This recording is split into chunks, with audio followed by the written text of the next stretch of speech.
Du gaz naturel et propre circule maintenant depuis l'est de la Sibérie jusqu'au nord-est de la Chine. Cela est possible grâce au pipeline de gaz naturel de China Russia East Route.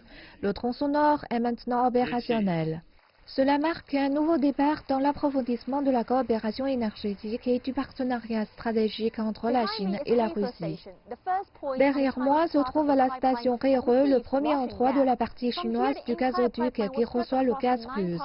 D'ici, le gazoduc s'étendra à travers 9 provinces et municipalités une fois terminé, et ce sera le premier pipeline intelligent conçu par la Chine avec un grand diamètre, une capacité de compression élevée et une technique de soudage avancée. Selon un accord de 30 ans entre les géants gaziers et pétroliers des deux côtés, le gazoduc devrait envoyer 1000 milliards de mètres cubes de gaz naturel vers la Chine.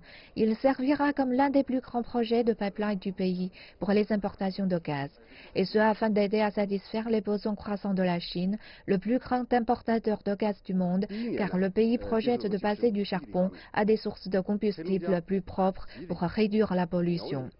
Son tronçon nord apportera 5 milliards de mètres cubes de gaz naturel durant la première année de fonctionnement.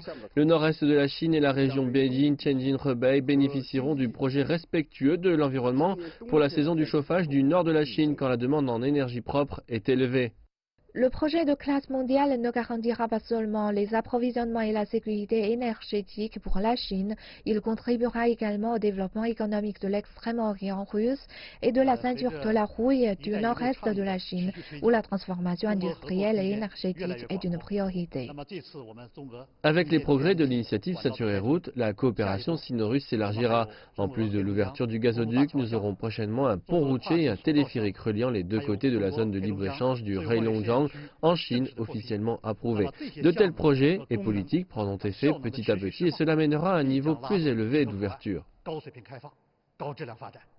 La construction du pipeline entre maintenant dans une nouvelle phase avec la partie médiane qui sera terminée en octobre prochain. Une fois le projet opérationnel, la part de la Russie dans le marché du gaz de la Chine devrait augmenter.